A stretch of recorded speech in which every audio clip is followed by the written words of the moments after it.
నేపథ్యంలో అసలు నైతిక విలువల లేని పార్టీ సొంతగా తన తండ్రి స్థాపించారు, తన తండ్రి అధ్యక్షులుగా ఉన్నారు, తన అన్న వర్కింగ్ ప్రెసిడెంట్గా ఉన్న ఆ పార్టీకి సంబంధించి నైతిక విలువలు లేని పార్టీ ఉంటే ఏంది పోతే ఏంది అని ఒక మాట అన్నారు. అదేవిధంగా బీఆర్ఎస్కి సంబంధించి గత 10 ఏళ్లలో బీఆర్ఎస్ ప్రభుత్వం తీసుకున్న నిర్ణయాలకు సంబంధించి కూడా చాలా సంచలన కామెంట్స్ చేశారు.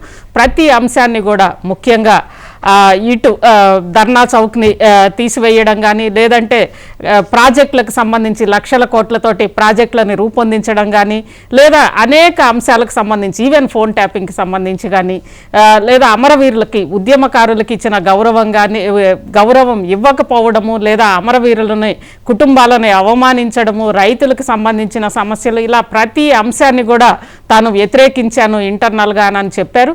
అదేవిధంగా ముఖ్యంగా కాంట్రాక్టులన్నీ కూడా ఒక కంపెనీ కోసమే ఆ రాష్ట్ర ప్రభుత్వం గత 10 ఏళ్లలో బీఆర్ఎస్ ప్రభుత్వం ఒక కాంట్రాక్ట్ కంపెనీ కోసమే పనిచేసింది, ప్రజల కోసం కాదు అని చెప్పి శాసన మండలి సాక్షిగా తెగేసి చెప్పిన కవిత అంటే సరే తెలంగాణ ఉద్యమకారిణి, తెలంగాణ జాగృతి పేరుతోటి తెలంగాణ సంస్కృతిని పరిరక్షించడానికి అనేక కార్యక్రమాలు చేపట్టారు. వీటన్నింటినీ మించి కేసీఆర్ తనయ, అదేవిధంగా పార్టీ వర్కింగ్ ప్రెసిడెంట్గా ఉన్న కేటీఆర్ గారి సోదరి, మొత్తం మీద కోర్గా అంటే బీఆర్ఎస్లో కవిత పాత్ర అనేది అది దాదాపు ఎంత కీలకం అనేది అందరికీ తెలిసిందే. కవిత లేని బీఆర్ఎస్ అనేది అసలు ఊహించుకోలేము. ఆ నేపథ్యంలో ఆమె బీఆర్ఎస్ నుంచి బయటకు వచ్చారు. ఆ సందర్భంగా కూడా బయటకు వచ్చారు కాదు, బయటకు పంపించారు. బయటకు పంపించే సందర్భంగా కూడా తనని ఎంత అప్రజాస్వామికంగా బయటకు పంపించారు. ముఖ్యంగా రాజ్యాంగాన్ని సైతం తుంగలో తొక్కి, రాజ్యాంగం ఏ రాజకీయ పార్టీ అయినా రాజ్యాంగం ప్రకారమే రాజకీయ పార్టీ ఏర్పడుతుంది, రాజ్యాంగ విలువల ఆధారంగానే రాజకీయ పార్టీ పనిచేస్తుంది. కానీ రాజ్యాంగంలో రాజకీయ పార్టీకి సంబంధించి 22A కూడా ఉల్లంఘిస్తూ తనని కనీసం వివరణ అడగకుండా, వివరణ ఇచ్చే ఒక అవకాశం కూడా తనకి ఇవ్వకుండా నిర్దాక్షిణ్యంగా నియంతృత్వంతో నన్ను బయటకు పంపించారు అని అంటూ చివరిగా నైతిక విలువలే నా పార్టీ ఉంటే ఏంది పోతే ఏంది అని చెప్పి తేల్చేశారు. ఇది కవిత గారి ఆవేదన. ఒక్కసారి సభలో ఏం మాట్లాడారో కవిత గారు విందాం. అధ్యక్ష, నిజంగా ఇవాళ ధైర్యంగా చెప్తా ఉన్నా, ఆ constitution of BRS party is a joke అధ్యక్ష. ఏమి ఉండదు అందులో. అసలు పోయిన కమిటీ ఎప్పుడు వేసిర్రంటే ఎవరికి కూడా గుర్తుండదు అధ్యక్ష. నన్ను సస్పెండ్ చేసే ముందు డిసిప్లినరీ యాక్షన్ కమిటీ అని సడన్ గా రాత్రికి రాత్రి పుట్టుకొచ్చింది అధ్యక్ష. కనీసం నన్ను పిలవాలా, షోకాజ్ నోటీస్ ఇవ్వాలా, అధ్యక్షుల వారే సస్పెండ్ చేశారు అనుకుంటే కనీసం తర్వాత ఎక్స్ప్లెనేషన్ అడగాలి అధ్యక్ష. ఎటువంటి పద్ధతి లేదు అధ్యక్ష. ఒక పార్టీ నడిపే పద్ధతి డెఫినెట్గా ఇది కాదు అధ్యక్ష. ఎటువంటి పద్ధతి లేనటువంటి బీఆర్ఎస్ పార్టీ నుండి, ఎటువంటి నైతికత లేనటువంటి బీఆర్ఎస్ పార్టీ నుండి దూరం అవుతున్నందుకు ఇవాళ నేను చాలా సంతోషిస్తున్నా అధ్యక్ష. బీఆర్ఎస్ నుండి బీఆర్ఎస్ గా మారుస్తామనేటటువంటి ఒక కీలకమైన నిర్ణయం తీసుకోవడం జరిగింది అధ్యక్ష. ఆనాడు కూడా ఆ మీటింగ్ నేను అటెండ్ అవ్వలేదు అధ్యక్ష. నేను ఒప్పుకోలేదు, ఈ పేరు మార్పుకు ఒప్పుకోలేదు, నేషనల్ పాలిటిక్స్ లోకి వెళ్ళడం కూడా నేను ఒప్పుకోలేదు అధ్యక్ష. తెలంగాణలో ఏం పీక్ కట్టలు కట్టినామని నేషనల్ పోయి చేస్తాం అధ్యక్ష. మనం ఎన్ని పనులు మిగిలినాయి అధ్యక్ష తెలంగాణలో చేయాల్సినవి. పార్టీలోనే అంతర్గత ప్రజాస్వామ్యం లేకపోతే రాష్ట్రంలో ఎట్లా ప్రజాస్వామ్యం ఉంటుందనే విషయాన్ని కూడా మనందరం గమనించాలి. కాబట్టి ఈ మాట చెప్తా ఉన్నాను అధ్యక్ష. ఆ లక్ష్మీ నరసింహస్వామి మీద ప్రమాణం చేసి చెప్తా ఉన్నా అధ్యక్ష. ఒక మహిళగా నాకు 2 కొడుకులు ఉన్నారు అధ్యక్ష. వాళ్ళిద్దరి మీద ప్రమాణం చేసి చెప్తా ఉన్నాను, నాది ఆస్తుల పంచాయతీ కాదు అధ్యక్ష, నాది ఆత్మగౌరవం పంచాయతీ. నిలదీసి అడిగిన అధ్యక్ష, రేపు కూడా అడుగుతా అధ్యక్ష. అందులో ఎట్టి పరిస్థితులలో కాంప్రమైజ్ అయ్యే విషయమే లేదు అధ్యక్ష. 3 సంవత్సరాలు నేను ఒక్కదాన్నే ఈడీతోని, సిబిఐతోని అనేక అంశాల్లో కొట్లాడుకున్న తప్పితే ఎక్కడ కూడా పార్టీ అండగా నిలబడలేదు అధ్యక్ష. అదే పార్టీలో కొనసాగాలి, కానీ పార్టీ మీకు అండగా నిలబడడం అనేటటువంటిది కరెక్ట్ కాదు అధ్యక్ష. మొత్తం మీద ఆస్తుల పంచాయతీ కాదు, ఆత్మగౌరవ పంచాయతీ. తెలంగాణ ఆడబిడ్డ శాసన మండలి సాక్షిగా తనది ఆత్మగౌరవ పంచాయతీ అని చెప్పి బీఆర్ఎస్ పార్టీతోటి, తన కుటుంబంతో ఆత్మగౌరవం కోసం ఆమె నినదిస్తోంది. ఆత్మగౌరవ పంచాయతీతోటే ఈరోజు తేల్చుకోవాలనుకుంటోంది. ఇక పూర్తిగా కవిత టార్గెట్ బీఆర్ఎస్ అనేది కూడా ఇక్కడ అర్థమవుతుంది. సొంత తండ్రి, సొంత సోదరుడి మీదే ఆమె రణబేరి మోగించిందా అనేది కూడా కనిపిస్తోంది. ఇక ఇదే అంశం ఎలా ఉంటుంది తెలంగాణ రాజకీయాల్లో? కవిత కొత్త పార్టీతోటి రానున్నారు, అదేవిధంగా బీఆర్ఎస్నే ఆమె ప్రధానంగా టార్గెట్ చేయనున్నారు అనేది కనిపిస్తోంది. ఈ నేపథ్యంలో ఇక ఎలా ఉండబోతోంది తెలంగాణ రాజకీయం? అసలు కవిత ఇంత ఆవేదన నిజంగా అంటే ఒకవేళ ఇంత ఆవేదన ఉంటే 10 సంవత్సరాలు ఆమె కనీసం మాట్లాడే ఎందుకు ఆమె ప్రశ్నించలేకపోయింది? బహిరంగంగా బహిరంగంగా ఎందుకు ఆమె వీటిని లేవనెత్తలేకపోయింది? ఈ అన్నింటికి సంబంధించి కూడా ఈరోజు మహా డిబేట్లో మనం చర్చిద్దాం. మహా డిబేట్లో మనతో మాట్లాడడానికి తెలంగాణ జాగృతి నుంచి శ్రీకాంత్ గారు ఉన్నారు. అదేవిధంగా బీఆర్ఎస్ అధికార ప్రతినిధి మాజీ కార్పొరేషన్ చైర్మన్ బాలరాజు గారు ఉన్నారు. వారితో పాటు కాంగ్రెస్ అధికార ప్రతినిధి ఇటు ఇందిరా శోభన్ గారు ఉన్నారు. ఇక టీడీపీ జాతీయ అధికార ప్రతినిధి జ్యోత్స్న గారు మరి కాసేపట్లో మనతో జాయిన్ అవుతారు. ముందుగా ఇది ఆత్మగౌరవ ఆడబిడ్డ ఆత్మగౌరవ పంచాయతీ కాబట్టి ఇందిరా శోభన్ గారితో స్టార్ట్ చేద్దాం. ఇందిర గారు, ఎస్, ఈరోజు శాసన మండలి సాక్షిగా కవిత కంటతడి పెట్టి మరి తన బీఆర్ఎస్కి సంబంధించి బీఆర్ఎస్లో కనీసం రాజ్యాంగం ప్రకారం కూడా బీఆర్ఎస్ పార్టీ నడవట్లేదు, ఒక నైతిక విలువలు లేవు, దాంతోపాటు ఇంకా అనేక అంశాలు బీఆర్ఎస్ పార్టీకి సంబంధించి ఈరోజు కవిత లేవనెత్తారు. తన రాజీనామా ఇక తన చివరి ప్రసంగం అని చెబుతూ తన ఆవేదన పంచుకున్నారు. ఆడబిడ్డగా తను ఎంత సఫర్ అయింది అనేది కూడా చెప్పారు. ఏంటి ఇదంతా కూడా చూస్తే మీకేమనిపించింది? ఫస్ట్ ఆఫ్ ఆల్ పార్టీ ప్యానెల్లో ఉన్నటువంటి నా తమ్ముళ్లకు అలాగే మీకు మహా న్యూస్ ప్రేక్షకులకు గుడ్ ఈవినింగ్ అండి. సోదరి కవిత గారు చెప్పినటువంటి మాటలు ఇవాళ కాదు, మేము గత 10 సంవత్సరాల నుంచి ఇవే మాట్లాడుతూ వచ్చాం. ముఖ్యంగా మహిళలంటే ఒక చులకన భావము, మహిళలకి ఆత్మగౌరవ విషయంలో బీఆర్ఎస్ పార్టీ పూర్తిగా వాటిని విస్మరించింది. కాబట్టి కేబినెట్ లో స్థానం కల్పించలే, మహిళా కమిషన్ ఏర్పాటు చేయలే. మహిళల పట్ల అత్యాచారాలు మానభంగాలు జరుగుతున్న సందర్భంలో కనీసం మినిమం కూడా బీఆర్ఎస్ కి సోయలేదు.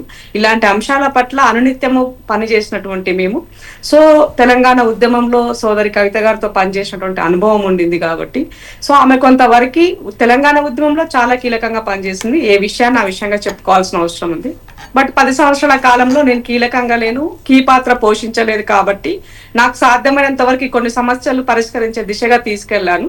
బట్ అల్టిమేట్ ఫైనల్ గా ఇవాళ నా ఆత్మగౌరవానికి భంగం కలిగింది.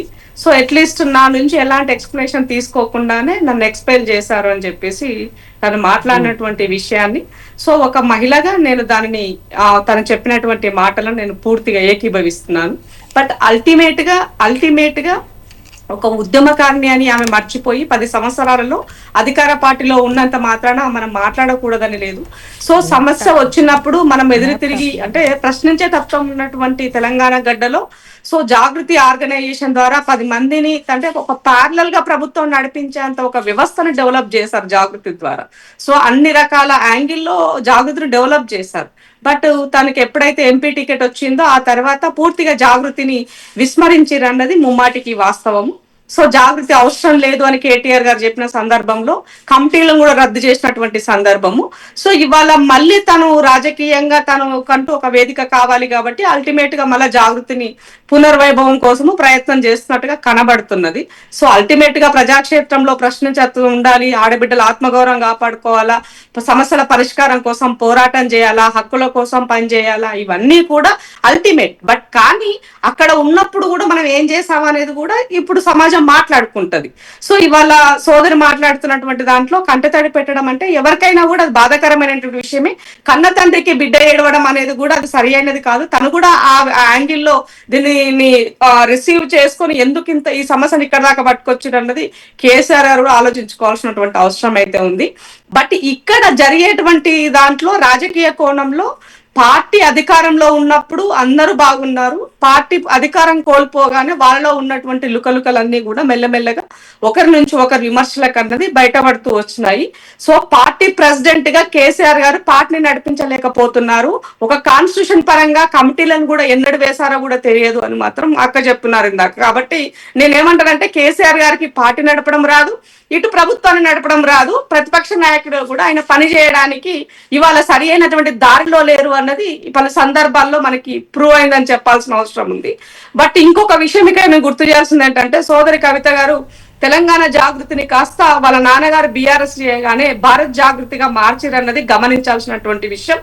ఇక్కడ నాకు ఏమీ తెలియదు, నేనేం చేయలేదు, నాకు సంబంధం లేదు, నేను ఆ రోజు ఒప్పుకోలేదు, ఇవాళ ఆ రోజు ఏం పీకర్ అని ఇవాళ మళ్ళీ బీఆర్ఎస్ కి వెళ్ళిపోయినారంటే దేశ రాజకీయాల కోసం వెళ్ళిపోయారని సోదరి మాట్లాడినట్టు విషయంలో మాత్రం అల్టిమేట్ గా తండ్రితో పాటే తను మూవ్ అయ్యింది. వివిధ రాష్ట్రాలలో వెళ్ళినప్పుడు కలకత్తాకి వెళ్ళినా, మహారాష్ట్రకు వెళ్ళినా, ఇటు తమిళనాడుకు వెళ్ళినా తను కూడా వెంటనే వెళ్ళింది. ఆ సమయంలో కూడా జాగృతికి సంబంధించిన కొన్ని కమిటీలు వేశారు. ఢిల్లీ నడిబొడ్డున మీటింగ్ పెట్టినాడు కూడా జాగృతికి సంబంధించి వివిధ రాష్ట్రాల నుంచి వాళ్ళని పిలిచి మీటింగ్ పెట్టినది కూడా మనము కావాలంటే మీకు ఆ విజువల్స్ కూడా వీడియో కూడా ఉంటది, గమనించాలని ఈ సందర్భంగా గుర్తు చేస్తున్నాను. సో అల్టిమేట్ గా వాళ్ళ ఇంటికి సంబంధించినటువంటి సమస్యలు ప్రతి ఇంట్లో కుమ్మరిపోయిందండి, ఎవరి సమస్యలు వాళ్ళకు ఉంటాయి. బట్ అల్టిమేట్ గా ప్రజాక్షేత్రంలో ప్రజల కోసము దానిని వాళ్ళ యొక్క స్వార్థం కోసం ఉపయోగించకుండా నిస్వార్థంగా పనిచేయాల్సినటువంటి అవసరం ఉండిందని మాత్రం చెప్పదలుచుకున్నాను. సో ఈ రాష్ట్రంలో తను పార్టీ పెట్టుకునే హక్కు తనకున్నది. ఒక మహిళగా మహిళా ప్రాతినిధ్యంలో పార్టీ పెట్టుకోవాలనుకుంటే చాలా మంది మహిళలు కూడా దానిని స్వీకరించారా అన్నది రాబోయే రోజుల్లో మనకు అర్థమవుతుంది ఏమవుతుంది. ఎందుకంటే ఆ కుటుంబంలో జరిగినటువంటి అవినీతి మరకలకు సంబంధించి ఇప్పటికి ఇంకా మనం మాట్లాడుకుంటున్నాం. 10 సంవత్సరాల్లో జరిగినటువంటి నష్టాన్ని ఇంకా మనం ఎక్కడ పూడ్చనే లేదు. ఆ నష్టాన్ని ఏ రకంగా చేయాలి అని ఇవాళ ఈ రాష్ట్రంలో ఉన్నటువంటి ప్రజాపాలన ప్రభుత్వం రేవంత్ రెడ్డి గారి నాయకత్వం అనునిత్యము దాన్ని ఎత్తి చూపుతున్నారు.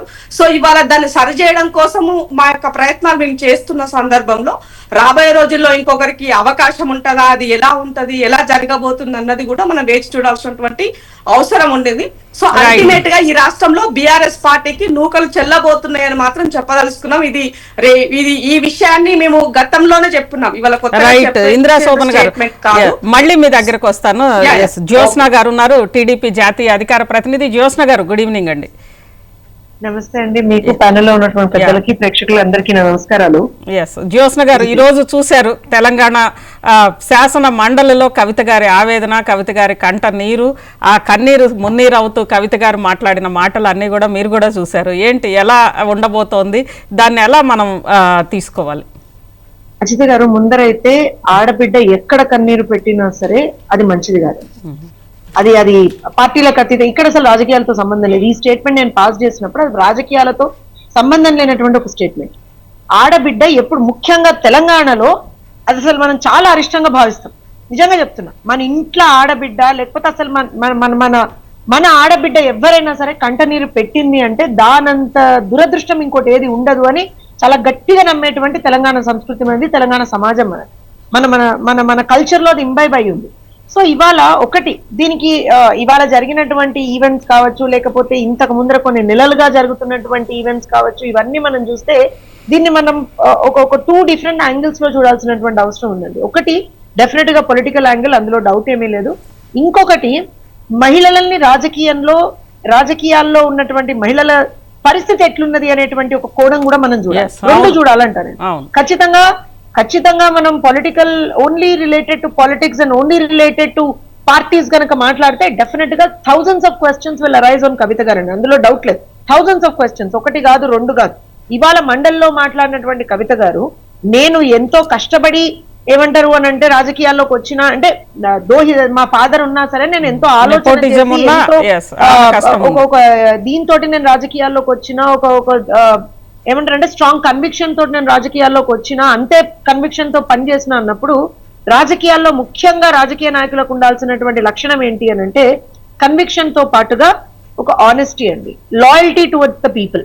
అంటే ప్రజల పట్ల మనకు ఒక బాధ్యత ఉండాలి, ప్రజల పట్ల మనం ఏమంటారంటే విశ్వాసాన్ని మనం ఉంచుకోవాలి. ఇవాళ రోజున మనం పదవుల్లో ఉన్నామా లేదా ఇవన్నీ సెకండరీ, మనం ప్రజలకు ఏం చేస్తున్నాం అనేటువంటిదే ముఖ్యం. ప్రజల తరఫున మనం మన గళాన్ని విప్పగలుగుతున్నామా లేదా అది మాత్రమే ప్రజలు చూస్తారు తప్పించి ఇంకా దానికి ఇంకొక వర్షన్ ఏం లేదు. ఇవాళ కవిత గారు మాట్లాడినటువంటి కొన్ని సందర్భాల్లో నిజంగా నాకు కూడా తన కంటనీరు పెట్టినప్పుడు నాకు కూడా చాలా బాధేసింది. వాస్తవంగా చెప్తున్నా, చాలా బాధేసింది. ఎందుకనంటే మళ్ళీ చెప్తున్నా, మన సంస్కృతిలో ఆడబిడ్డ ఎప్పుడు కూడా కంటనీరు పెట్టద్దని చాలా చాలా గట్టిగా నమ్మేటువంటి సంస్కృతి మనది. అట్లాంటిది ఇవాళ నా తెలంగాణ గడ్డ మీద ఒక ఆడబిడ్డ, తెలంగాణ ఆడబిడ్డ కంటనీరు పెడుతుంది అంటే నిజంగా నాకు చాలా బాధేస్తుంది. ఎందుకు అలాంటి పరిస్థితి వచ్చింది అనేటువంటిది ఒక ఆస్పెక్ట్ అయితే, రెండో ఆస్పెక్ట్ ఏంటంటే కవిత గారు కొన్ని మాటలు మాట్లాడారు. ఏమన్నారు అని అంటే నన్ను మాట పడనీయలేదు, నన్ను మాట్లాడనీయలేదు, నన్ను ఇజ్జేయనీయలేదు, అజ్జేయనీయలేదు అంటే ఒక్క మాట అయితే శాసన మండలిలో ఉన్నటువంటి కవిత గారిని ఎప్పుడన్నా అవకాశం వస్తే, ఎందుకంటే వారు అధికారంలో ఉన్నప్పుడు మా బాలరాజు తమ్ముడు కూడా ఇక్కడనే ఉన్నాడు కాబట్టి చెప్తున్నా, వారు అధికారంలో ఉన్నప్పుడు చాలా సందర్భాల్లో మహిళా సమస్యల పట్ల మేము పోరాటాలు చేస్తున్నప్పుడు ఇక్కడే ఉన్నటువంటి ఇందిరా గారు కానీ నేను కానీ ఇంకా చాలా మంది మహిళలు ఎవరైతే మహిళా సమస్యల పట్ల పోరాటాలు చేస్తున్నటువంటి వాళ్ళు ఉన్నామో చాలా సందర్భాల్లో తనకి ఒక రిప్రజెంటేషన్ ఇద్దామని ట్రై చేసినా కూడా ఆ రోజున ఎక్కడ కూడా ఒక అవకాశం కూడా రాకున్నటువంటి పరిస్థితి ఉండే. సో డెఫినెట్ గా 10 సంవత్సరాల పాటు మీరు ఏమీ చేయకుండా, టు బి ప్రిసైజ్ 9.5 సంవత్సరాల పాటు మీ పార్టీ అధికారంలో ఉన్నప్పుడు, మీరు ఆ పార్టీలో భాగస్వాములుగా ఉన్నప్పుడు నన్ను ఏమీ చెయ్యనీయలేదు అనడం అనేటువంటిది inefficiency. You're unfit to be a politician when you say that, first and foremost. ఇంకోటి ఏంటిదంటే, ఇవాళ ఇంత మాట్లాడుతున్నటువంటి కవిత గారికి ఆ రోజున ఇదే ప్యానెల్లో ఉన్నటువంటి నేను, ఇందిరా గారు కావచ్చు, ఇంకా చాలా మంది వేలాది మంది ఏమంటారు అని అంటే ఆడబిడ్డలు కావచ్చు, తెలంగాణలో ఉన్నటువంటి ఆడబిడ్డలు అందరం కూడా మహిళా కమిషన్ లేదని కొట్లాడిన రోజున కనీసం కవిత గారు ఒక్కసారి కూడా మాట మాట్లాడలేదు. తన నోటెంబడి ఒక్కసారి కూడా మాట మాట్లాడలేదు. ఏ రోజున కూడా మహిళా సమస్యల పట్ల ఒక్కసారి కూడా మాట్లాడలేదు. మహిళల మీద జరుగుతున్నటువంటి అత్యాచారాల మీద ఏ రోజున మాట్లాడలేదు. ఇవన్నీ ఎందుకు చెప్తున్నా అంటే, రాజకీయం మీరు అంటే మీరు అధికారంలో ఉన్నప్పుడు ఒక రకంగా, తర్వాత ఇంకొక రకంగా రాజకీయం చేస్తా అంటే అది పద్ధతి కాదు. And at the same time ఇవాళ ఇంకొక యాంగిల్ ఏదైతే నేను మాట్లాడుతున్నాను అజిత గారు, అది డెఫినెట్ గా ఏ పొలిటికల్ యాంగిల్. నేను ఎందుకంటే అర్థం చూసిందా, రాజకీయాల్లో మహిళల దుస్థితి. ఎందుకు రాజకీయాల్లో మహిళల దుస్థితి అని అంటున్నా అంటే, పార్టీ ఏదైనా కానివ్వండి, మహిళా నాయకత్వాన్ని ఇంకా కూడా యాక్సెప్ట్ చేసేటువంటి సంస్కృతి మన దగ్గర లేదా రాదా అనేటువంటి ఒక క్వశ్చన్. ఖచ్చితంగా అండి. ఎందుకు అట్లాంటి పరిస్థితి వాళ్ళ రోజు దాపురిస్తున్నది? ఏ పార్టీ అన్నా తీసుకోండి. నేను ఈ పార్టీ ఆ పార్టీ, వాళ్ళ బీఆర్ఎస్ టీఆర్ఎస్ లేకపోతే కాంగ్రెస్ లేకపోతే ఈవెన్ టీడీపీ ఏదని కాదు, చాలా సందర్భాల్లో women have to fight for their chair. మా కుర్చీ కోసం మేము తన్నుకలాడాల్సినటువంటి పరిస్థితి ఏర్పడుతున్నది రాజకీయాల్లో. నిజమే, తను చూపించినటువంటి ఆ ఫిగర్ ఉంది చూసినా, 0.00003% ఏదైతే ఉంది చూసినా వాస్తవమే. ఎందుకు అలాంటి పరిస్థితి వస్తున్నది అనేటువంటిది కూడా ఒకసారి ఆలోచించాల్సినటువంటి అవసరం అన్ని రాజకీయ పార్టీలకు ఉంది. ఇవాళ ఎందుకు అనంటే, మీకు గుర్తుంటే అజిత గారు, మా పార్టీని పార్లమెంట్ లో రిప్రజెంట్ చేస్తున్నటువంటి శబరి గారు, మీకు గుర్తుండాలి అజిత గారు, తను నంద్యాల ఎంపీ శబరి గారు, తను ఒక ప్లాట్ఫామ్ మీద పార్లమెంట్ లో ఒక డిస్కషన్ వచ్చినప్పుడు ఏ రకంగా మహిళలు ఎంత ఇబ్బందులు పడుతున్నారు రాజకీయాల్లో అనేటువంటిది అందరి గళంగా తను ఆ రోజున మాట్లాడిన అక్కడ. అవును, అంటే అది it's not a normal thing అండి చాలా సందర్భాల్లో. ఎందుకనంటే రాజకీయాల్లో ఉన్నటువంటి మహిళల మీద వాళ్ళ క్యారెక్టర్ అసాసినేషన్ జరగడం అత్యంత పరిపాటు అయిపోయింది. లేకపోతే వాళ్ళని ఎంత నీచంగా మాట్లాడతారు వాళ్ళ గురించి అనేటువంటి అత్యంత పరిపాటు అయిపోయింది. ఫస్ట్ అండ్ ఫార్మోస్ట్ గా అసలు వాళ్ళ లీడర్షిప్ ని యాక్సెప్ట్ చేయరు. నాయకత్వ లక్షణాలు ఉన్నా సరే వాళ్ళ లీడర్షిప్ ని యాక్సెప్ట్ చేయరు. సో ఇవన్నీ కూడా ఫస్ట్ చేంజ్ అవ్వాల్సినటువంటి అవసరం కూడా ఉంది. దీన్ని చెప్తూనే అవకాశం వచ్చినటువంటి మహిళలు ఎవరైతే అలాంటి పరిస్థితుల్లో ఉంటారో వాళ్ళు దాన్ని సద్వినియోగపరచుకోవాలని చెప్తాను. మనం పక్క వాళ్ళకు ఒక 1000 మందికి 10 మందికి 1000 మందికి మనం ఆదర్శంగా నిలవాలి. కవిత గారికి అవకాశం 9.5 సంవత్సరాల పాటు ఉండే. మొదటి టర్మ్ లో తను ఎంపీగా పనిచేసిండు 5 సంవత్సరాలు, 4.5 సంవత్సరాల పాటు, 5 సంవత్సరాల పాటు ఎంపీగా పనిచేసిండు. తర్వాత ఎమ్మెల్సీగా తనకు అవకాశం వచ్చింది. అలాంటప్పుడు తను ఒక పొజిషన్ లో ఉన్నప్పుడు దాన్ని తనకున్నటువంటి, అంటే మిగతా మహిళలు ఎవరైతే రాజకీయాల్లోకి రావాలనుకుంటున్నారో వాళ్ళ గురించి తనేం చేసిండు అనేటువంటిది ఒక క్వశ్చన్ అరైజ్ అవుతుంది కదండి. Because she was in a very influential position. తను ఒక పార్లమెంటేరియన్ గా ఉన్నారు, ఆ తర్వాత మండలి సభ్యురాలుగా ఉన్నారు, వాళ్ళ ఫాదర్ రాష్ట్ర ముఖ్యమంత్రిగా ఉన్నారు, వాళ్ళ బ్రదర్ రాష్ట్రంలో ఒక మంత్రిగా ఉన్నారు, అలానే వాళ్ళ పార్టీకి వర్కింగ్ ప్రెసిడెంట్ గా ఉన్నారు. సో ఇవాళ కవిత గారి ముందర కొన్ని క్వశ్చన్స్ ఏం అరైజ్ అయితే అంటే, నేను మీ పార్టీకి అంటే TRS/BRS పార్టీకి మీరు ఎన్నిసార్లు మీ పార్టీలో మహిళలకి సంబంధించినటువంటి రిప్రజెంటేషన్ పెంచండి అని ఎన్నిసార్లు మీరు, ఎందుకంటే మీకు అధికారం ఉండింది కదా, మీకు పొజిషన్ ఉండింది, ఎన్నిసార్లు మీరు వాళ్ళని అడిగినరు? నేను ఇందాక చెప్పినట్టుగా మహిళా సమస్యల పట్ల మిగతా మహిళా నాయకురాలు కావచ్చు, రాజకీయ నాయకురాలు కావచ్చు, మహిళా మంత్రి కోసం కూడా గట్టిగా డిమాండ్ చేసి ఉండాల్సింది జ్యోత్స్న గారు. వస్తాయి కదా అజిత గారు.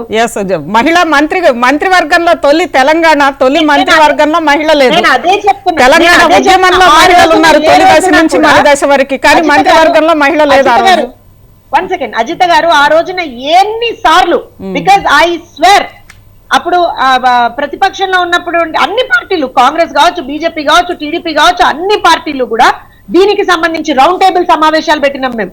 దీనికి సంబంధించి ఏమంటారంటే నిరసన దీక్షలు చేసినాం మేము. దీనికి సంబంధించి రాష్ట్ర ముఖ్యమంత్రి వర్యులుగా ఉన్నటువంటి కేసీఆర్ గారికి, ఉద్యమ నాయకుడుగా ఉన్నటువంటి కేసీఆర్ గారికి మేము రిప్రజెంటేషన్ చేయడానికి ట్రై చేసినాం. కవిత గారిని అప్రోచ్ అవ్వడానికి ట్రై చేసినాం. అప్పుడు వాళ్ళ పార్టీ దీంట్లో ఉన్నటువంటి కేటీఆర్ గారిని అప్రోచ్ అవ్వడానికి ట్రై చేసినాం. ఏ రోజున కూడా ఎక్కడా కూడా వాళ్ళు మహిళల పట్ల గాని ప్రజల పట్ల గాని ఒక చింత ఆ రోజున కనపరచకుండా, ఇవాళ నాకు అవకాశం రాలేదు, నన్ను మాట్లాడనీయలేదు అంటే, మీకు అధికారం ఉన్న రోజులు, అంటే మీకు ఒక పొజిషన్ ఉన్నన్ని రోజులు మీరు ఆ పొజిషన్ ని అనుభవించాలి. కాబట్టి మీరు కామ్గా ఉండి, ఇవాళ మీకు ఆ పొజిషన్ పోయిన తర్వాత మీరు ఏదో కొట్లాడుకున్నప్పుడు ప్రజల్ని మధ్యలోకి తీసుకొస్తున్నారు అనేటువంటి భావన రాదానండి? అదే కదా ఇవాళ ప్రజల భావన అంటున్నా నేను. మరి కేసీఆర్ గారు, నేను అంటున్నా హరీష్ రావు గారు తప్పు చేసిండు అంటున్నారు కవిత గారు. అంటే మీకు మీ పొజిషన్ కన్నా కూడా రాష్ట్రం అంటే రాష్ట్రంలో ఉన్నటువంటి సంపదనంతా హరీష్ రావు గారు లాంటి వాళ్ళు దోచుకుంటుంటే మీరు ఎందుకు కామ్గా కూర్చున్నారు? ఆ రోజున సిరిసిల్ల సిద్దిపేట కలెక్టరేట్ లో అంత దౌర్భాగ్యంగా గడుతున్నప్పుడు మీరు ఎందుకు కామ్గా కూర్చున్నారు? అంటే రాష్ట్ర ప్రజల పైసా కన్నా కూడా, రాష్ట్ర ప్రజలకు సంబంధించినటువంటి సంక్షేమం కన్నా కూడా మీకు మీ అధికారం ముఖ్యమనే కదా? ఈ ప్రశ్నలే ప్రజలు ఇవాళ రోజున అడుగుతున్నారు. ఎందుకంటే జవాబుదారీతనం అంటారు అజిత్ గారు దీన్ని. ఆ జవాబుదారీతనం లేని ఎవ్వరు కూడా రాజకీయాల్లో ఉండడానికి అనర్హులు అంట నేను. ఇవాళ మీ అవకాశం కోసము, మీ అవకాశవాదతనాన్ని మీరు ఇచ్చేసుకోవడం కోసము మీరు ఏమైనా చేసుకోండి. నేను ఆ రోజున చెప్పినా మళ్ళా చెప్తా అజిత్ గారు, తెలంగాణ అస్తిత్వానికి ఒక పర్టిక్యులర్ మనిషికి సంబంధం లేదండి. తెలంగాణ అస్తిత్వం అనేటువంటిది, తెలంగాణ అనేటువంటిది అందరికి సంబంధించింది. ఆ రోజున కవిత గారిని అరెస్ట్ చేస్తే తెలంగాణ ఆడబిడ్డల మీద దాడి అన్నారు. తెలంగాణ ఆడబిడ్డల మీద దాడి కాదది. తెలంగాణ ఆడబిడ్డల మీద దాడి కాదది. ఎవరన్నా తప్పు చేస్తే వాళ్ళని క్వశ్చన్ చేసేటువంటి ఒక తరీకా కావచ్చు.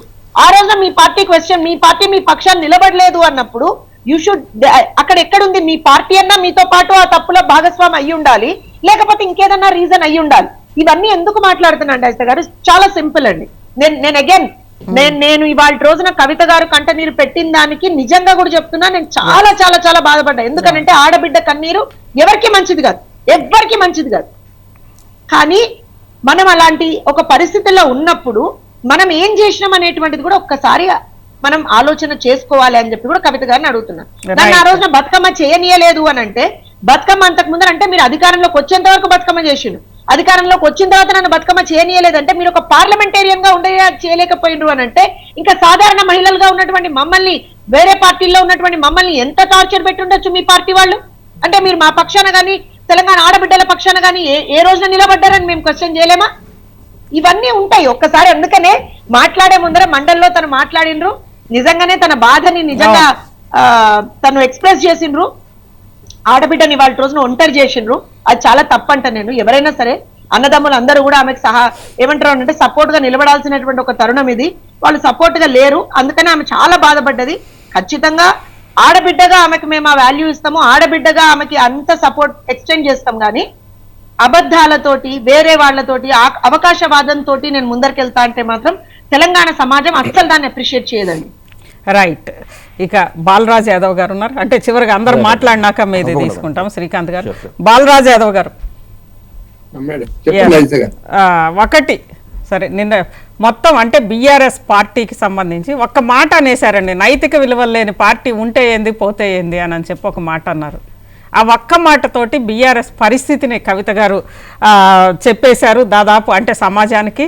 దాంతోపాటు ఇంకొక అంశం ఏంటంటే రాజ్యాంగ విరుద్ధంగా, కనీసం రాజ్యాంగ విలువలు కూడా పార్టీ పాటించలేదు అని అనేది చెప్పారు. ఇంకా అనేక అంశాలు చెప్పారు.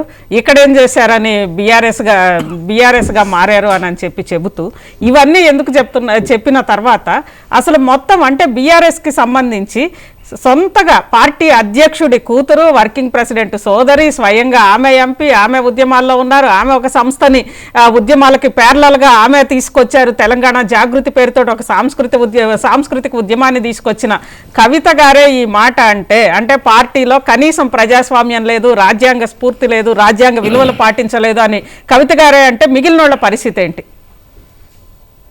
కవిత గారు భారతదేశ రాజకీయాలని పరిశీలించిన, ఉమ్మడి ఆంధ్రప్రదేశ్ రాజకీయాల్ని పరిశీలించిన, రాజకీయాల్లో కుటుంబాల్లో అనేక సందర్భాల్లో తన యొక్క ఇబ్బందులు ఉన్నప్పుడు, తనకి ఇక్కడ నచ్చనప్పుడు వేరే రాజకీయ పార్టీ పెట్టే సందర్భాలు ఉన్నాయి, వేరే రాజకీయ పార్టీలకు పోయిన సందర్భాలు ఉన్నాయి. ఉదాహరణ టీడీపీ ఉందనుకోండి, మా జ్యోత్స్నక్క గారు పనిచేసిన టీడీపీ ఉంది. ఆ రోజు హరికృష్ణ గారికి నచ్చలేదు. హరికృష్ణ గారు అన్న తెలుగుదేశం పేరుతో పార్టీ పెట్టుకున్నారు. ఆ రోజు దగ్గుపాటి వెంకటేశ్వరరావు గారు, అదేవిధంగా చంద్రబాబు నాయుడు గారు సేమ్ అలానే చూస్తున్నారా ఈ రోజు కవిత గారు? మాట్లాడాలి ప్లీజ్. నేను మాట్లాడిన తర్వాత మీరు ఏ క్వశ్చన్ ఇచ్చినా సమాధానం చెప్తాను. రాజకీయాలు అన్నప్పుడు కుటుంబాలు అన్న పార్టీలు. షర్మిల గారు ఉన్నారు, రాజశేఖర రెడ్డి గారి కూతురు, ఓ పెద్ద మహానాయకుడు రాజశేఖర రెడ్డి గారు. రాజశేఖర రెడ్డి గారి కూతురికి జగన్ గారి నచ్చలేదు, తను రాజకీయ పార్టీ పెట్టింది. తనంతో తెలంగాణలో వైఎస్ఆర్సీపీని స్థాపించిన తర్వాత ఇక్కడ ఏం చేయలేకపోయింది. తదనంతరం తను కాంగ్రెస్ పార్టీలోకి పోయింది, పిసిసి అధ్యక్షురాలుగా ఆంధ్రప్రదేశ్కి ఎన్నికై. అదేవిధంగా నిన్నగాక మొన్న బీహార్ లో రాజకీయాలు చూసినాం.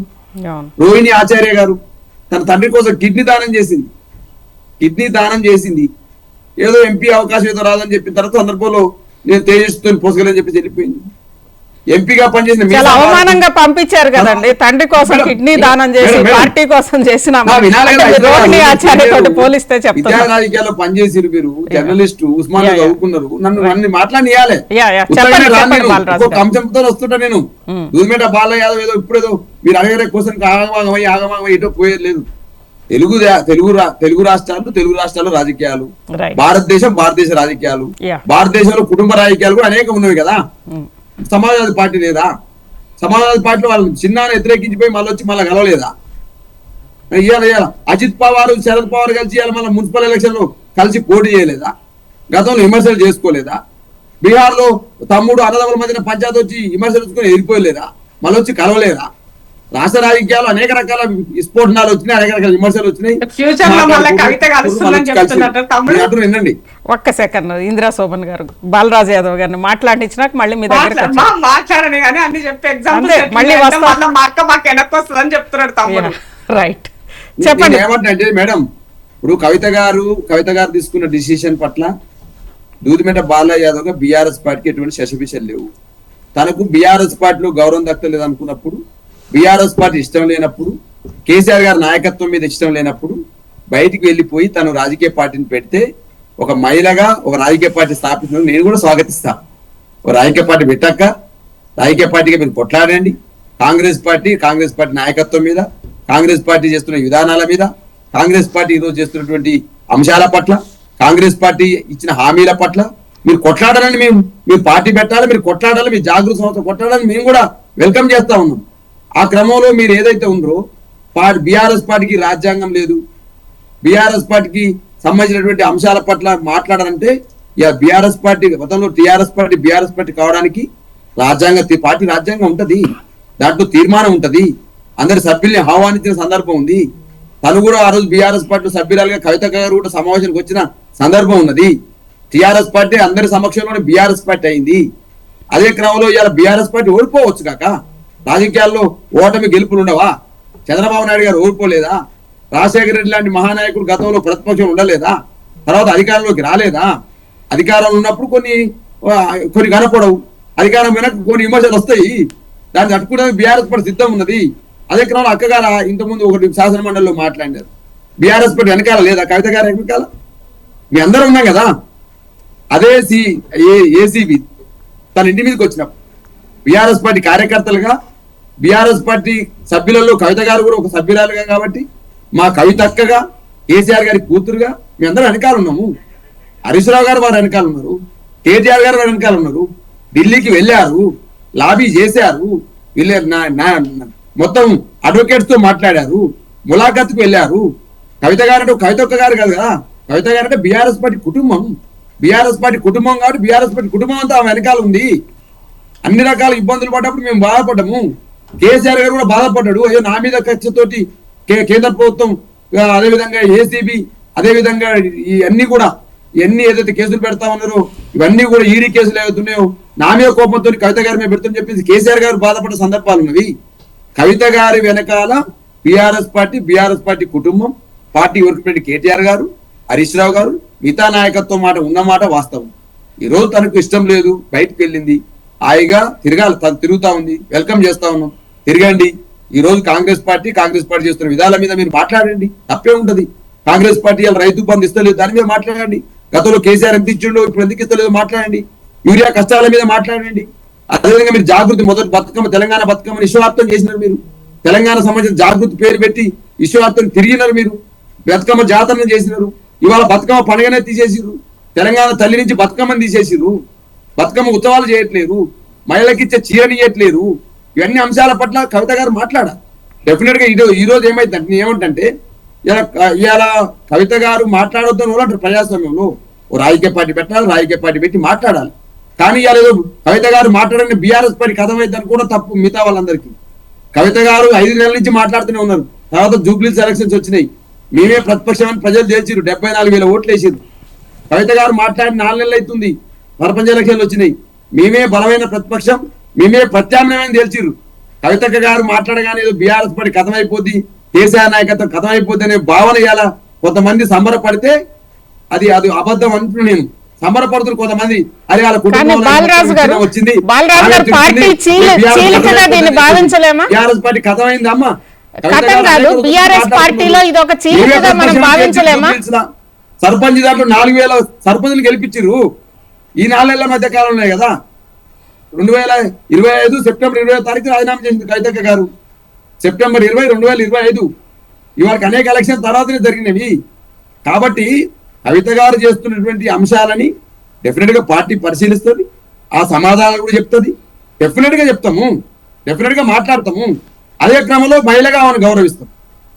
అదేవిధంగా జాగృతి పార్టీని ఏదైనా పెడతానంటే దాన్ని వెల్కమ్ చేస్తాం. ఒక మహిళగా ఆమెను గౌరవిస్తూనే మా మీద చేస్తున్న విమర్శలు పట్ల డెఫినెట్ గా రెస్పాండ్ అవుతాము. తను ఆ రోజు పార్టీలో లేదా? కేసీఆర్ గారి కూతురుగా ఎంపీగా అవకాశం ఇవ్వలేదా? కేసీఆర్ గారి కూతురుగా ఎమ్మెల్సీగా అవకాశం రాలేదా? కేసీఆర్ గారి కూతురుగా సుప్రీంగా ఉండలేదా బీఆర్ఎస్ పార్టీలో? కేసీఆర్ గారి కూతురుగా అనేక రకాల అంశాల్లో ఆమె పాత్ర, ఆమె లేకుండా పార్టీ ఎక్కడిది?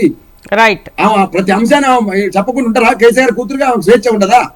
కానీ ఈ రోజు మాట్లాడవచ్చు. కేసీఆర్ గారు బాధపడుతుంది, మరి తను బాధపడుతుంది కదా, శాసన మండలిలో తను బాధపడుతుంది కదా. అంటే బాలరాజు గారు ఇక్కడ ఒక అంశం ప్రధానంగా కవిత గారు లేవనెత్తిన అంశం ఒక్కటి మీరు సమాధానం చెప్పాలి ఖచ్చితంగా. బాలరాజు గారు ఒక్క సెకండ్, 1 minute. బాలరాజు గారు, కవిత గారు లేవనెత్తింది ఏంటంటే స్వయంగా కేసీఆర్ గారిని విమర్శిస్తే మాట్లాడే వాళ్ళు లేరు బీఆర్ఎస్ లో. కేసీఆర్ గారిని విమర్శిస్తే ఎవరు కూడా మాట్లాడట్లేదు, అదే మిగిలిన వాళ్ళని విమర్శిస్తే మాట్లాడుతున్నారు. అట్లుంటదా? కేసీఆర్ గారు మా అధినాయకుడు, విమర్శకు ప్రతి విమర్శ డెఫినెట్ గా ఉంటది. ఒక సందర్భంలో మౌనం ఉంటది, మౌనం వ్యూహం ఉంటది. కేసీఆర్ గారు ఏదో ఉత్తగా వచ్చినోడు కాదు, ఏదో అల్లల టప్పగా వచ్చినాయని కాదు. చంద్రబాబు నాయుడిని, రాజశేఖర రెడ్డిని, అనేక మంది మహామధుల్ని ఓదుల్ని కొట్లాడి తెలంగాణ తెచ్చిన నాయకుడు. ఒకసారి వ్యూహం మౌనం అవుతుంది, మౌనం వ్యూహం అవుతుంది. అంటే కేసీఆర్ గారిని విమర్శించేప్పుడు పార్టీ కార్యకర్తలు సైలెంట్ గా ఉండడం కూడా అదొక వ్యూహం అంటారా? ఏ గురించి మాట్లాడాలి BRS party? Right. S Balaraju garu. Srikanth గారు, 10 సంవత్సరాలు పార్టీలో ఉన్నారు, అంతకు ముందు కూడా ఉన్నారు. 10 సంవత్సరాలు అధికారంలో ఉన్నప్పుడు పార్టీ ఎంపీగా ఢిల్లీలో ఉన్నారు, పార్టీలో క్రియాశీలకంగానే కవిత గారు ఉన్నారు. ఏ సందర్భంలో కూడా ఆమె మాట్లాడలేదు. అదేవిధంగా ఈవెన్ మహిళలకు సంబంధించి కూడా ఇప్పుడు జ్యోత్స్న గారు కానీ ఇందిరా శోభన్ గారు కానీ అన్నారు, అనేక సమస్యలు వచ్చినప్పుడు కవిత గారిని కలిసి పోరాడమన్నప్పుడు, లేదంటే కనీసం అపాయింట్మెంట్ ఇచ్చి రౌండ్ టేబుల్స్కి వీటికి రమ్మన్నప్పుడు కూడా ఆమె రాలేదు. ఈరోజు అధికారం పోయిన తర్వాతే ఇవన్నీ కూడా గుర్తొచ్చాయి. అప్పుడు మాట్లాడుంటే బాగుండేది అనే ఒక భావన అయితే వచ్చింది. ఏంటి, ఏమంటారు? ముందుగా ప్యానల్లో ఉన్నటువంటి అక్కలందరికీ, మరి అదేవిధంగా మిత్రుడు బాలరాజు అన్నకు, అదేవిధంగా మీకు మహా న్యూస్ ప్రేక్షకులకు తెలంగాణ ఉద్యమం నేను తెలియజేస్తున్నా. మాతో ఇంద్రక్క కూడా గతంలో కూడా మాతో పనిచేసిళ్ళు, తెలంగాణ జాగృతిలో పనిచేసిళ్ళు. వారు కవితక్కను కూడా చాలా దగ్గరగా చూసినటువంటి వ్యక్తి. ఈ సందర్భాన్ని ఏం చెప్పదలుచుకున్నానంటే మేడం, ఈ రోజు వైరుధ్యాలు వచ్చినందుకు కవిత గారు మాట్లాడుతున్నారు అనేటువంటిది అబద్ధం. ఈ రోజు నేనేం చెప్పదలుచుకున్నా, ఇంతసేపు జ్యోత్స్న మేడం చెప్తున్నప్పుడు కూడా మహిళల పైన జరుగుతున్నటువంటి ఏదైతే అణచివేతలు ఉన్నాయో, ఏవైతే ఇట్లాంటివి ఉన్నాయో, వీటన్నిటినీ కూడా మహిళా సమాజం వాళ్ళు ఎదుర్కొని బయటికి రావాల్సినటువంటి పరిస్థితులన్నీ కూడా పూసగుచ్చినట్టు తను కూడా చెప్పడం జరిగింది. నేనేమంటున్నా, బీఆర్ఎస్ పార్టీలో మధ్యయుగం లాంటి ఆనవాళ్లు కనపడుతున్నాయి. మహిళల పట్ల వివక్షత అనేటువంటిది క్లియర్గా కనిపిస్తూ ఉంది. అందులో భాగంగానే ఈరోజు మహిళలు అనేటువంటి వాళ్ళు ఎదగొద్దని కోరుకుంటున్నారు. అందుకే ఈరోజు కవిత గారిని ఇవాళ అణచివేసేటువంటి కుట్రలు చేసిందని చెప్పేసి నేను ఆరోపిస్తాను. ఒకటి. రెండవది ఏంది, ఈ యొక్క రాష్ట్రంలో రేపు రోజున మహిళా బిల్లు కనుక వచ్చినట్లయితే 33% రిజర్వేషన్స్ కనుక వస్తే ఈ ప్రాంతంలో 60-70 మంది మహిళలు ఈ రోజున ముఖ్యమంత్రులు మన ఎమ్మెల్యేలు అయ్యేటువంటి పరిస్థితి ఉంటుంది, శాసనసభ సభ్యులు అయ్యేటువంటి పరిస్థితి ఉంటుంది, చట్టసభలకు వచ్చే పరిస్థితి ఉంటుంది. అట్లాంటి తరుణంలో ఈ ఆడబిడ్డే రేపు రోజున వారిని శాసించేటువంటి ప్రమాదం ఉన్నది. రేపు కవిత కీలకంగా అవుతుంది, ఒక పవర్ సెంటర్ అయితే అని చెప్పేసి ఎవరైతే కుట్రదారులు అనుకున్నారో ఆ కుట్రదారులు పవర్ సెంటర్ గానే లేమండి. మేము దానికి అగ్రిగాట్లు ఎందుకు చెప్తున్నాం, ఈ 9.5 సంవత్సరాల్లో మమ్మల్ని ఎంపీగా కంటెస్టెడ్ చేసి పంపించిన దానికి కూడా కారణం కవిత గారు స్పెషల్ ఇంట్రెస్ట్ తో రాజకీయాలకు రాలే. ఇంతసేపు జ్యోత్స్న గారు కూడా మాట్లాడినప్పుడు, ఇంద్రక్క కూడా మాట్లాడినప్పుడు భారత్ జాగృతికి కూడా దీన్ని మార్చిలు కదన్నారు. కవితక్క యొక్క ఇంటెన్షన్ మొదటి నుంచి కూడా ఏంటంటే ఒక ఎన్జిఓని ఆర్గనైజ్ చేయాలి, అది ఇంటర్నేషనల్ గా ఎన్జిఓగా దాన్ని ఉండాలని చెప్పేసి కోరుకున్నారు. భారత రాష్ట్ర సమితి అనేటువంటి జరిగినప్పుడు కూడా ఆ యొక్క మీటింగ్ కూడా కవితక్కను ఆహ్వానిస్తే కూడా ఆ రోజు కూడా అభ్యంతరం తెలిపి ఆ మీటింగ్ అటెండ్ కాలే. తర్వాత కాలక్రమేణా వాళ్ళ విధానాలు ఏవైతే మా పైన రుద్దిల్లో ఆ రుద్దినటువంటి క్రమంలో విత్ ఇన్ ద పార్టీ ఉన్నప్పుడు పార్టీ లైన్ దాటొద్దు కదా, పార్టీ విత్ ఇన్ ద పార్టీలో ఉన్నప్పుడు ఏదైతే రిప్రజెంటేషన్స్ కానీ వినతుల మధ్యలో మాత్రమే మా యొక్క కార్యాచరణ ఆ రోజున ఉన్నాయి. కాబట్టి అట్లా అణిగి మరిగి పనిచేసి మొహాన్ని చిరునవ్వు లేకపోయినా కానీ ఆ రోజున ఆ విధంగా అణిగి మరిగి పనిచేసుకోవాల్సినటువంటి పరిస్థితులు దాపరించినాయి. చివరికి ఏంది, ఈ రాష్ట్ర సంబంధించినటువంటి విభజన హామీలను అమలు కోసం ఆ రోజున పనిచేసినాం. ఈ రాష్ట్ర సంబంధించిన విభజన హామీలను ఈ రాష్ట్రానికి ఇవ్వాలి అని చెప్పేసి ఈ ప్రాంత సంబంధించిన ప్రయోజనాల కోసం ఆ రోజున కొట్లాడితే ఒక బెస్ట్ పార్లమెంటరీ అయింది. ఇలా మహిళా బిల్లు కోసం కొట్లాడి ఆ రోజున ఒక 22 రాష్ట్రాలకు సంబంధించిన ప్రతినిధులను అక్కడికి రప్పించి ఆ రాష్ట్ర ప్రభుత్వాలకు సంబంధించిన వాళ్ళని కలిసి కవిత గారి అరెస్ట్ సందర్భంగా ఎవరు కూడా పార్టీ అండగా ఉండలేదు అనేది కవిత గారు ఇప్పుడు వాళ్ళు మాట్లాడిన అంశాలకు కూడా నేను సమాధానం చెప్పాల్సిన అవసరం. ఏదైతే మహిళా కమిషన్ తెలంగాణ ప్రాంతంలో ఇవ్వలేదని చెప్పేసి మహిళలను మంత్రులుగా అవకాశం కల్పిస్తలేదని కూడా విత్ ఇన్ ద పార్టీ కవితక్క అంతర్గతంగా కొట్లాడింది. అందులో భాగంగానే సత్యవతి రాథోడ్ గారు అయితుంది, సబితా ఇంద్రారెడ్డి గారు అయితుంది, ఏ రోజు కూడా తెలంగాణ ఉద్యమం లేనటువంటి మహిళలకు కూడా ఇలా పార్టీలో పదవులు ఇచ్చిండ్రు. నేనేమంటున్నా, మీకు ఎమ్మెల్సీ ఇచ్చినాం, మీకు ఎంపీ ఇచ్చినామంటే మీ దయాదాక్షణాలతో రాలే. కవితక్క గారు 2008 నుంచి 2014 వరకు కాలికి బల్పం కట్టకుండా తెలంగాణ ప్రాంతంలో 1,00,000 కిలోమీటర్ పాదయాత్ర చేసి ఈ ప్రాంత సమస్యలను అవగతం చేసుకున్నటువంటి ఒక ఉద్యమ నాయకురాలు. ఆయన రక్తాన్ని పంచుకొని నువ్వు పుట్టినటువంటి బిడ్డే కదా, మరి పోరాటాలు చేయొద్దు, నువ్వు ప్రశ్నించొద్దు అని అంటే ఎట్లా ప్రశ్నించకుంటుంటుందంటే కవిత గారు? ఇలా ఆడబిడ్డను ఒంటరిని చేసి ఇలా మీరు చేస్తున్నారు. మేమేమంటున్నాం, ఇంటర్నేషనల్ ఎన్జిఓ స్థాపించిన తర్వాత భారత్ జాగృతి కూడా వేరే రిజిస్ట్రేషన్ నెంబర్ తెచ్చుకొని మేము పనిచేస్తామన్నాం. విత్ ఇన్ ద తెలంగాణలో మాత్రం తెలంగాణ జాగృతిగానే మేము పనిచేస్తామని చెప్పేసి ముషిరాబాద్లో జరిగినటువంటి ఫంక్షన్ హాల్లో కవిత గారు ప్రకటించారు. ఈ విషయాన్ని ఈ సందర్భంగా నేను తెలియజేస్తాను. అదేవిధంగా నేను ఈ సందర్భంగా చెప్తున్నా మేడం, 1989 సంవత్సరంలో ఆనాడు నిండు సభలో జయలలిత గారిని ఏ విధంగానైతే ఆనాటి ఉన్నటువంటి ప్రతిపక్షాలు అవమానించిందో, ఇలా బీఆర్ఎస్ పార్టీ అక్కడ ప్రతిపక్షం అంటే సభలో అవమానించకుండా విత్ ఇన్ ద పార్టీ కుటుంబ పార్టీగా ఉండి కూడా ఈ రోజు ఆమెను అనేక రకాల ఇబ్బంది పెడితే శపథం చేసి కన్నీళ్లతో పోయినటువంటి మహిళ ఒక ముఖ్యమంత్రిగా తిరిగి వచ్చింది. సభలో జయలలితను అవమానించిన రీతిలో బీఆర్ఎస్ లో కవిత అంతర్గతంగా అవమానం జరిగింది. ఆ విధంగా జరిగినాయి కాబట్టి వాటిని బయట పనిచేస్తారు. ఇలా నేనేమంటున్నా మేడం, కవిత గారికి ఆ శక్తి ఉన్నది, ఒక చరిష్మా ఉన్నది, ఈ తెలంగాణ సంస్కృతిని విశ్వపీఠం పైన నిలబెట్టినటువంటి మహిళ. అట్లాంటి చరిష్మా కలిగిన నాయకురాలకి మా జనం బాట మీరు చూస్తూనే ఉన్నారు. జనం బాటలో అడుగడుగునా మాకు బ్రహ్మరథం పడుతూనే ఉన్నారు. కాబట్టి అట్లాంటి నాయకురాలకి ఈరోజు తెలంగాణలో రాజకీయాలను శాసించగలిగినటువంటి శక్తి ఉన్నటువంటి మహిళ. కాబట్టి భవిష్యత్తు రాజకీయాలన్నీ కూడా కవిత గారి పైన డిపెండెడ్ అయి పనిచేసేటువంటి పరిస్థితి తెలంగాణలో ఖచ్చితంగా ఆ అనిశ్చితి తొలగించి కవిత గారు రేపు రోజున అధికారంలోకి వచ్చే విధంగా. జనరల్ గా ఏ పార్టీ అయినా ఎవరైనా అధికార పార్టీని టార్గెట్ చేస్తారు. కానీ ఈరోజు కవిత గారు పూర్తిగా బీఆర్ఎస్కి సంబంధించి మొత్తం, ఎందుకంటే బీఆర్ఎస్ పెట్టినప్పటి నుంచి ఇక తన ఇంట్లోనే బీఆర్ఎస్ పార్టీ, తన బీఆర్ఎస్ పార్టీనే తన ఇంట్లో ఉన్న పార్టీ. ఇంటి పార్టీలో ఇంట్లో మనిషి అందులో ఇది లేదు అది లేదు అని అంటే ఇక బయట మేడం ఒక్కసారి ఇది జూమ్ చూపెట్టండి. ఇవాళ మేడం శాసనసభలో కవితక్క గారు మాట్లాడిన తర్వాత ఇవాళ ఈ కటన్ అనేటువంటిది ఇది రిలీజ్ చేసిళ్ళు. దీంట్లో మీకు స్పష్టంగా అర్థమవుతుంది కవితక్క గారు చేసినటువంటి ఎలిగేషన్స్ ఏవైతే ఉన్నాయో బీఆర్ఎస్ పార్టీ నాయకులైనా కాంగ్రెస్ నాయకులైనా వాటి మీద సమాధానం చెప్పాల్సింది పోయి మీరు కాంగ్రెస్ షాడో, రేవంత్ రెడ్డి షాడో, లేకపోతే మీరు లిక్కర్ రానని ఇంకోటని డ్రామా క్వీన్ అని అసభ్యకరంగా ఒక మహిళ పైన వాడకూడనటువంటి పదాజాలతోని నా బిడ్డకు లిక్కర్ కేసుకు సంబంధం లేదని చెప్పేసి మీ ఆదినాయకుడు ఒకరొక ప్రకటించినప్పటికీ కూడా ఇంకా లిక్కర్ అనేటువంటి పేరు మీరు సంబోధిస్తున్నారంటే కేసీఆర్ గారి చేతిలో మీరు ఉన్నారా, హరీష్ రావు గారి చేతిలో మీరు ఉన్నారా? ఇలా పార్టీ మొత్తం కూడా హరీష్ రావు కబందాస్తాలు చిక్కుకపోయి ఉన్నది. కేవలం వర్కింగ్ ప్రెసిడెంట్ గా మాత్రమే ఈ రోజున కేటీఆర్ గారు ఉన్నారు తప్పితే పూర్తిగా పార్టీ మొత్తం కూడా హరీష్ రావు యొక్క కబందాస్తాలు. నేను అడుగుతున్నా మేడం, ప్రజా సమస్యలను ఎండగట్టాల్సినటువంటి ప్రతిపక్షం ఇలా అసెంబ్లీలో ఏదైతే ఒక విషయం మీద మాత్రం మీకు ఏమైనా లోపాలు ఉంటే, మీకు దానికి సంబంధించినటువంటి ఏమైనా విభేదాలు ఉంటే దాన్ని మాత్రం వాకౌట్ చేసిపోవాలి. ఇలా ఏదో అవమానం జరుగుతుందని చెప్పేసి ప్రజా సమస్యలను ఎండగట్టకుండా మీరు అసెంబ్లీ నుంచి పారిపోతారా? గన్ పార్క్ దగ్గర దీక్షలు చేసుకొని అసెంబ్లీ నుంచి పారిపోతారా? పార్టీ ఆఫీసులలో మీరు పవర్ పాయింట్ ప్రజెంటేషన్ చేస్తారా?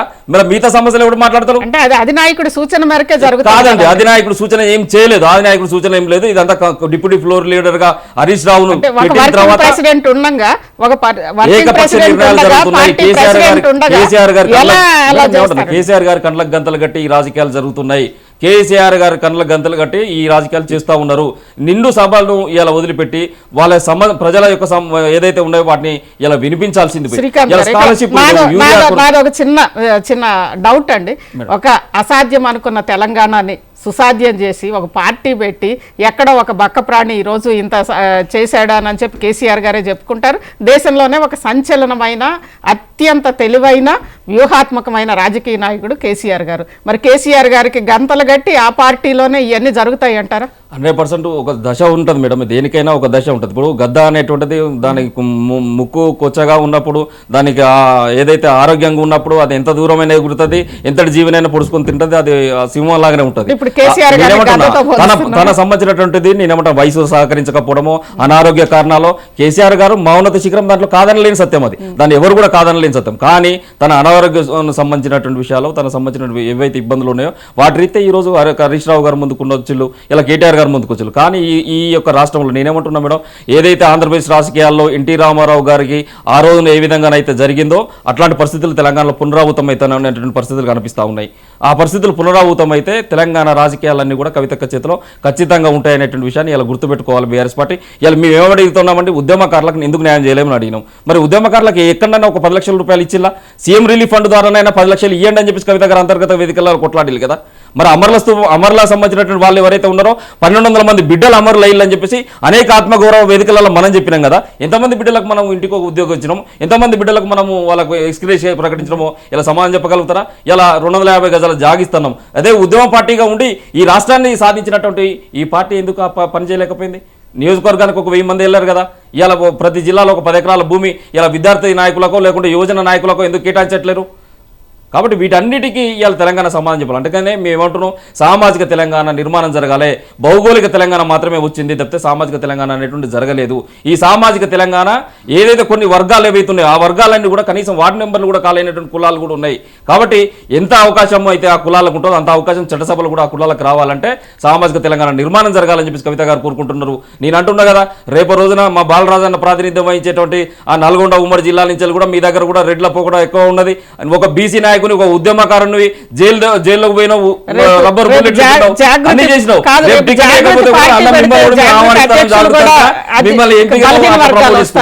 జాగృతి పార్టీ పెడితే జాగృతి అధ్యక్షులుగా కూడా బలహీన వర్గాలు వస్తారా?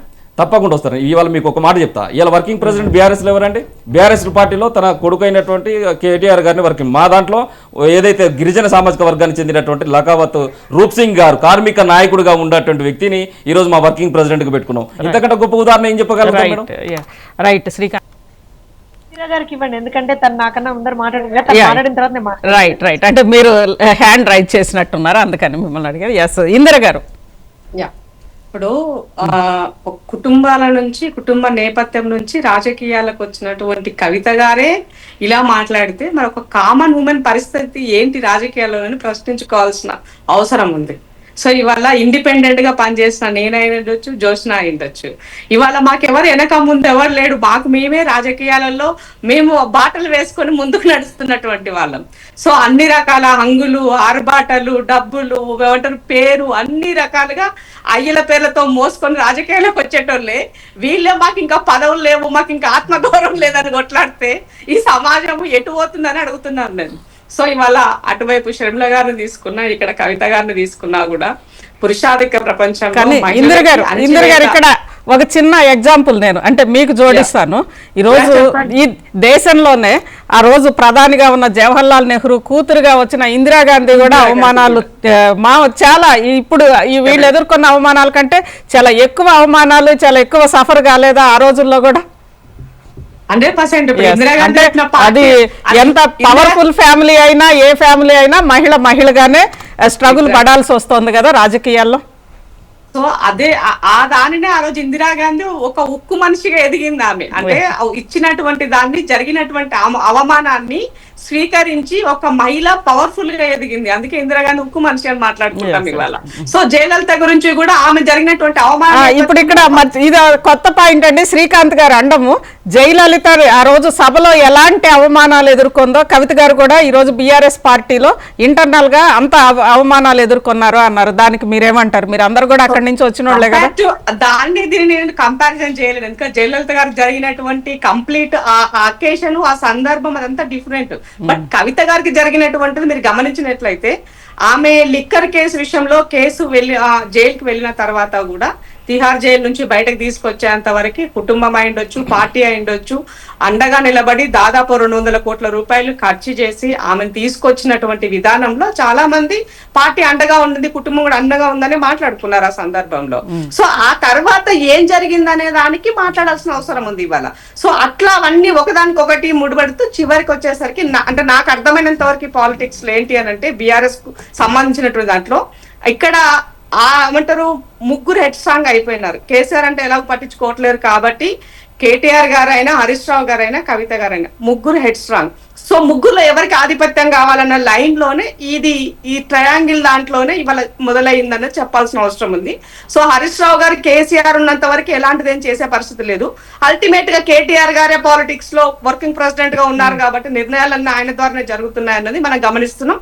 షాడ ముఖ్యమంత్రిగా కేటీఆర్ పనిచేస్తున్నారు కానీ చూస్తున్నాం. సో కవిత గారు డే 1 నుంచి కూడా కేటీఆర్ గారి పైన అస్త్రాలు ఆమె ఎప్పుడైతే యాంటీ లైన్ తీసుకుందో కేటీఆర్ పైన మాట్లాడడం మొదలు పెట్టింది. ఈ మధ్య కాలంలో మాత్రమే హరీష్ రావు గారిని తను నోటీస్ చేస్తూ మూవ్ ఆన్ అవుతుంది. సో ఇక్కడ ఏం జరుగుతుందన్నది పొలిటికల్ గా ఉన్నటువంటి చాలా మంది కూడా దీన్ని గమనిస్తూ మాట్లాడుతున్నారు.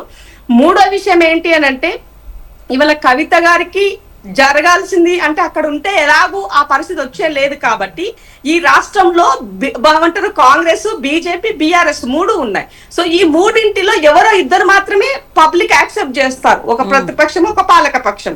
సో ఈ ఉన్న దాంట్లో ప్రతిపక్ష పాత్ర చేయాలి అని అంటే బీఆర్ఎస్ లో ఉన్నటువంటి వ్యతిరేకత అన్నది కొంత అది జరగాలి అని అనుకున్నప్పుడు ఆటోమేటిక్ గా ఆ కుటుంబ సభ్యుల నుంచి ఇంకొకరు పార్టీ చేసినట్లయితే ఎక్కడ ఏది కాకుండా మళ్ళా పవర్ వాళ్ళ చుట్టే తిరుగుతుందని ఒక కోణము బ్యాక్ అండ్ లో ఉన్నదేమని నేను అనుకుంటాను. ఎందుకంటే కేసీఆర్ గారు అపర చాణక్యులు, మేధావులు, ఆయన ఏ విషయాన్ని కవిత గారి మొత్తం వెనక కేసీఆర్ గారి ఏమంటారు వెనక కేసీఆర్ గారి ఉందంటారా? అదే నేను క్లోజ్ చేస్తాను. ఎందుకంటే కేసీఆర్ గారికి తెలియకుండా ఏది జరగదు.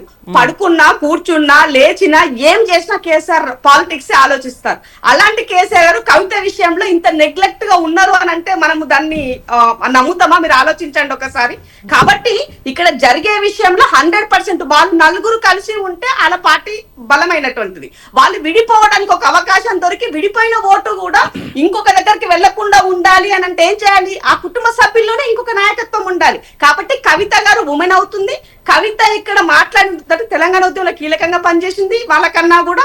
కాబట్టి ఆమెకు ప్రజల నుంచి వచ్చేటువంటి యాక్సెప్టెన్స్ ఎక్కువగా ఉంటది. కాబట్టి ఈ లైన్ లో ఇది మూవ్ ఆన్ అవుతుందేమని నాకున్నటువంటి అనుమానాలు. కాబట్టి డెఫినెట్ గా రాబోయే రోజులు ఇవన్నీ కూడా బయటకి నివృత్తం అవుతాయి. బట్ అల్టిమేట్ గా ఒక ఉమెన్ గా, ఒక ఉమెన్ నాయకత్వము పెరగాలని కోరుకున్నటువంటి మహిళను కాబట్టి డెఫినెట్ గా ఆమె ఎదగాలి. తెలంగాణ రాష్ట్రంలో బ్రహ్మాండమైన 10 మంది మహిళలకి అవకాశాలు కల్పించాలి. సామాజిక తెలంగాణ ఏదైతే లైన్ తీసుకున్నారో ఆ లైన్ కోసం 100% వాళ్ళు నిలబడాలనే కోరుకుంటాను నేను. బట్ అల్టిమేట్ గా స్వార్థం, పవర్, స్వార్థం, డబ్బు అవి 2 ఆ కుటుంబంలో ఉన్నటువంటి డిఎన్ఏలో ఉన్న లక్షణాలు. అవి కాదని మనం వేరేగా మాట్లాడడానికి లేనే లేదు అని చెప్పదలుచుకున్నా. ఇక్కడ ఇందాక సో కాల్డ్ మేము మాట్లాడిన ఇంత చాలా ఎగ్జాంపుల్స్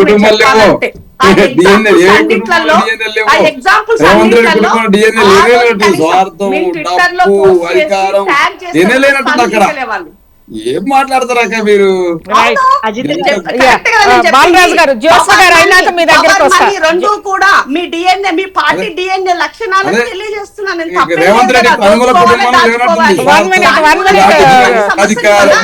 ఇందిరా సోమన్ గారు అండ్ బాలరాజు గారు 1 minute ఆగండి. జ్యోత్స్న గారు మాట్లాడినాక మళ్ళీ మీ దగ్గరకు వస్తా. జ్యోత్స్న గారు.